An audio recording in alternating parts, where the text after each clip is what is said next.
What's your top 3 favorite things about the Philippines? Being married to my wife. I really couldn't make it without Marge.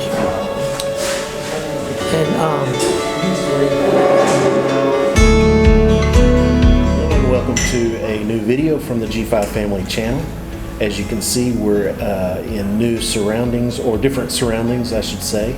We're over in Bacolod City and visiting with a friend of ours, Chester and his wife, and wanted to do a little video basically to talk about 2 Americans living in the Philippines and sort of our experiences and insights and things like that.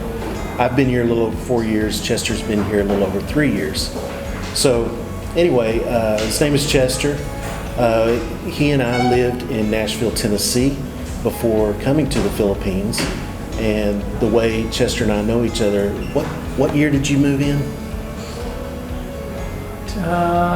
2011, I believe. Well, 2011. That actually makes sense because it would be 2011 because that's when I went to. 2011 is when I went to meet you. Mm-hmm. I'm pointing to my wife, who's behind the camera. But so in 2011, I had this big house and was letting out rooms, and Chester came over to rent a room and stayed there 5 years. More like 7. Oh, that's right. 2011 till about 17. Yeah. 17. So 6 years, give or take. Yeah. And of course, over that much time, living under the same roof and sharing space, we got to know each other very well, and we're both Christians, and so we share a lot with our faith and things like that. But anyway, basically, I'm going to just kind of kick into this conversation by asking Chester to talk a little bit about his perspective, because you hear me talking on our channel all the time, but his perspective on how coming to the Philippines, living here for 3 years now, his, again, as I said earlier, his experiences, his insights. So Chester, take it away. So, like Gail said, I moved here just over 3 years ago, and I just recently became a Philippine citizen. No, and, you're not a citizen. I mean, well, I'm not a tourist. I'm not a tourist. You're a permanent resident. Permanent resident. Visa. Is that not a... Well, you don't want to. You can't be a Philippine citizen. Okay, I can't? You would give up your U.S. citizenship. Well, then how do people have dual citizenship? That's Filipinos. They can get dual citizenship, but I can't. Right. Okay. Well, I learned something today. Okay, I'm a permanent resident. Permanent resident. He just accomplished, by the way, because I've got videos on instructionals on this, he just accomplished his 13A probationary in the last few months. So anyway, go ahead. Which is permanent resident. Yep. And I am permanently married to my wonderful wife, Marcelina, that I met before I came here online. Who is also sitting right there, right over there off next camera. to the camera lady. Yeah. And and she's not holding cue cards. This is all unscripted. Right. So, and we have 2 small boys and also a teenage son. Just turned 15 on Saturday. Wow! I didn't realize he was. My youngest, Keenan, is the baby, and Simon is the 2.5-year-old, and Elgin is the 15-year-old. So, as I said, I moved here a little over 3 years ago, and I met my wife online, and then as we got to know each other through video, I decided that I was at a good retirement age, and so I wanted to come visit, and I had a good vacation set up from my job that I had at the time, and paid for 2 weeks. So I did that and came over and visited and met with her personally and met some of her family, and we both decided if it was going to work out or not, as far as me giving up a full-time job and stable and really a lot of good benefits and not bad pay either. And so had never been married, so I had been looking to meet someone, and a Christian as well, that had the same faith as I have, and so I wanted to have a wife and eventually have children and not just end up being a lonely old man. And so I was getting, older and more lonely, and so I didn't have a lot to leave back there. As far as the United States, I didn't have a lot. I was giving up. I didn't have a lot of debt, or basically any debt, as far as what people call debt. And so when I visited for 2 weeks with Mars, things went well, and we made a decision, and I came on back here went on back to the United States after my 2-week vacation, and prepared things and retired and set things in order and did what I needed to do to prepare to come over here and live. And I knew before I came, I'd made the decision that this was going to be my home. And as far as going back to visit, that's a long way away as far as circumstances are right now. I don't know when that's going to take place, to visit family or friends there. And so with all the stuff that's going on in the world and in the United States, it's just a matter of whenever, and I want the boys to be older, as far as the baby boys, so I can take the whole family and go back and visit. So well, let's talk about, so you got married here in the Philippines. As we were talking about earlier, some will file for a fiance visa, bring their fiance to the U.S., get married, and live there. But in your case, you basically liquidated and got on a plane and flew over here one way, yeah, for life. Yeah. And now, of course, you lived for the first couple 3 years on your tourist visa by extension and all of that, but you did accomplish the 13A permanent resident visa. So so just take us through a little bit of the the early days. You came over here, now you're retired, you're newly married. What immediately hit you kind of smack in the face as far as this sudden massive life change? Well, I mean, was you just bliss? no, Was it just no, it was, I guess it was like pulling up roots and moving anywhere. The culture, of course, is different, the foods and things like that. definitely? There's a lot of American food I miss, but I've pretty well gotten... We miss our Papa John's on Friday nights. Yeah, and Hardee's. Hardee's burgers. Man, that big monster biscuit on Saturday mornings. Oh, yeah. Man. Yeah, there's a lot of, the culture is different, of course, as it would be anywhere in a foreign country, but people are basically they're the same wherever you are. The language is different. I agree. And the driving is, for a long time, for over probably 2 years, I didn't even think about driving. So we took public transportation, which is, they have here called jeepneys or a trike. And we actually, then later, we decided we needed our own transportation, so I found a good huge vehicle, slightly used, and bought it, and it's paid for. I don't have to think about that as far as payments and interest. But we first moved in, or I moved into an apartment, and it's supposed to have free Wi-Fi, but the Wi-Fi was questionable as far as, the gigabytes. But welcome to the Philippines. Yeah, I wasn't surprised. But in the traffic here, I refer to it a lot as dog eat dog. It is. But it's the way they drive here. But things are okay as far as that. I'm still learning to adapt. It's summer year round. There is no winter. There's no fall. I do miss the changing of the seasons. I definitely do. But to that point, spending time, 26 years in Nashville, Tennessee, of course, growing up in Houston, Texas, or Southeast Texas, when we left Nashville in June of 17, we moved back to Houston, Texas, or the area, for about 4 months before coming to the Philippines.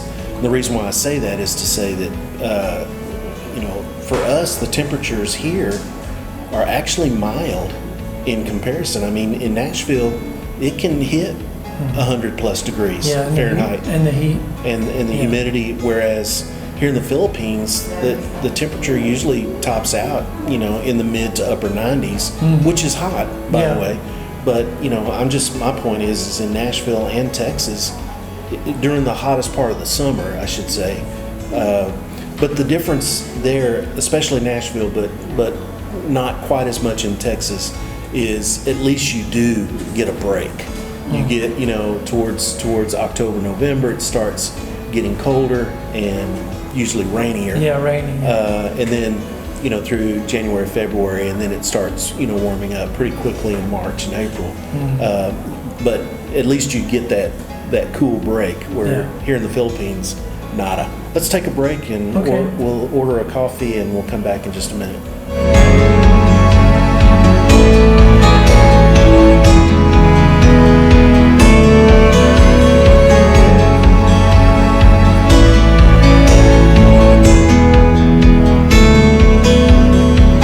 Well, we're back.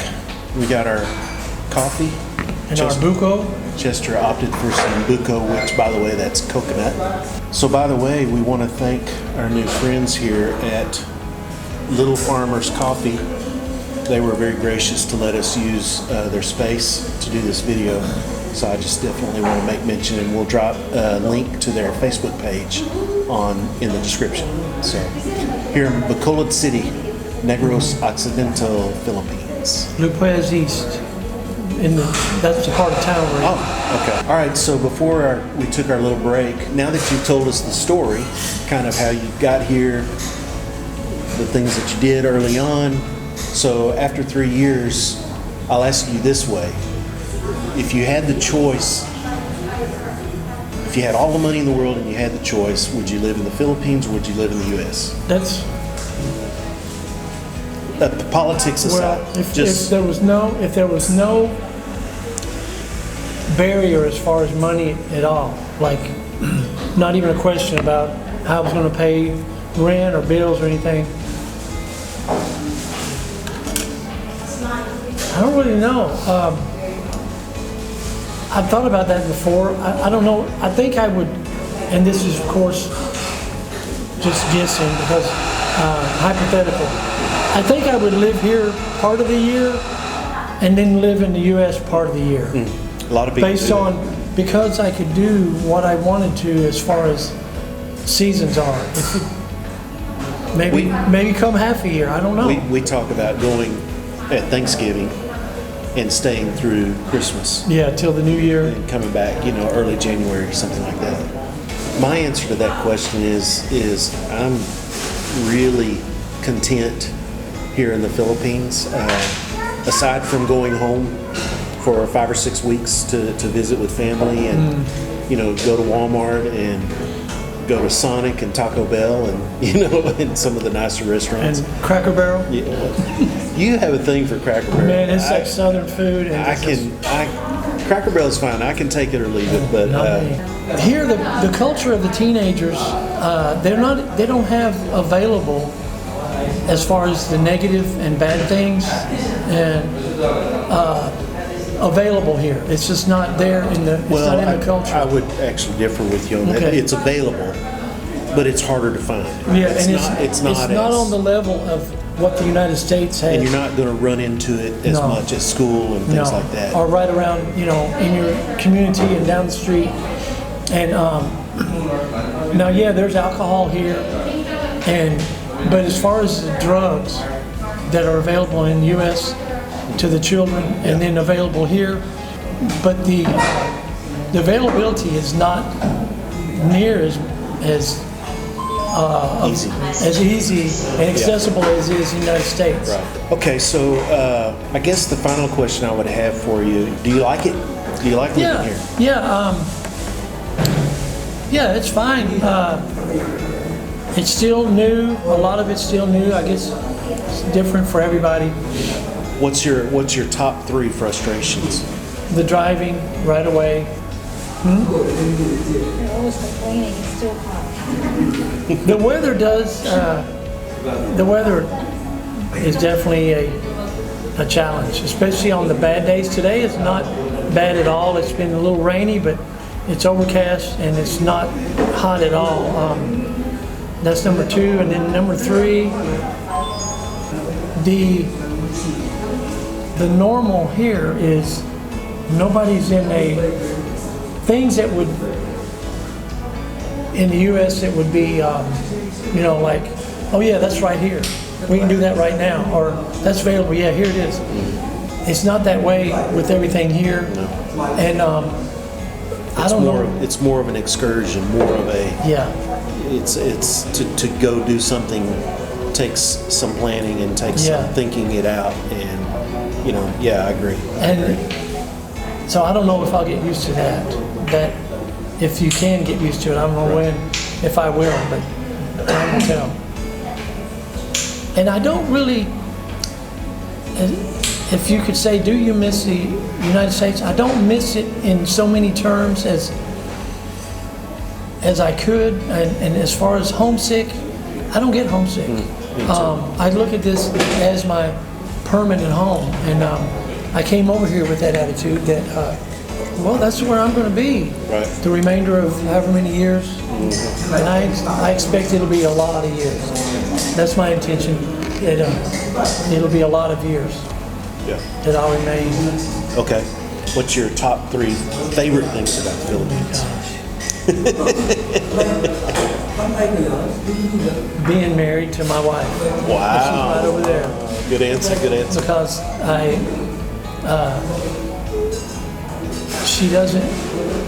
I don't think she realizes how much she helps me. And how I was thinking about this last night.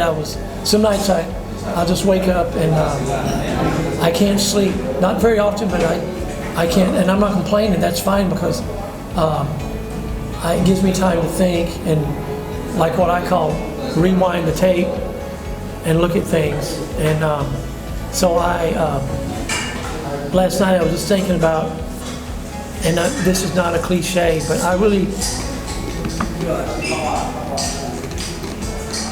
really couldn't make it without Mars. And so I was just thinking about that and other things, and how we're all healthy and everybody is well.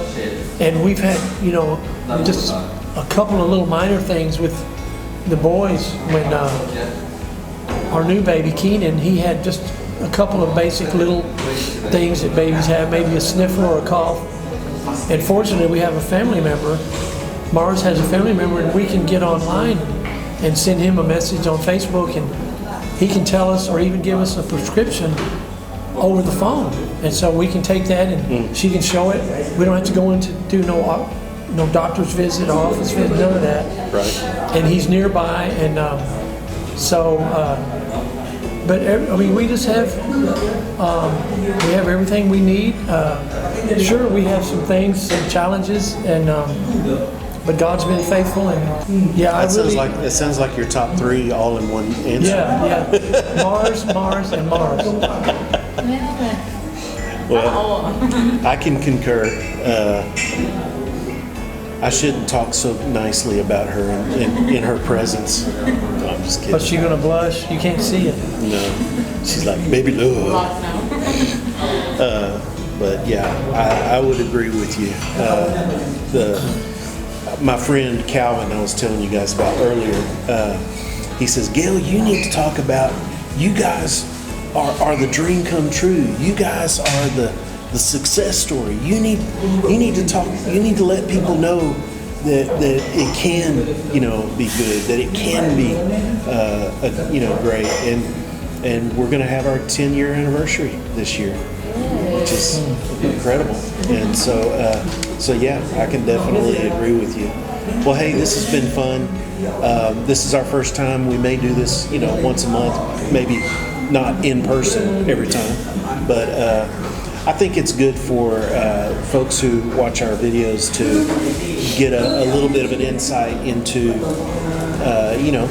what it's really like living here, and us just speaking sort of candidly and openly about our experience. Do you have any final comments? So basically, if you're having thoughts about would that work for me, or could I actually come over there and meet a lady, and if you're looking to be married, and or even if you came over and found a Filipino lady and wanted to marry her and move back to the United States, I have a friend that also did that, lives right outside of Nashville. I think they've been married 4 years, and they don't have any children of their own yet. But Filipina?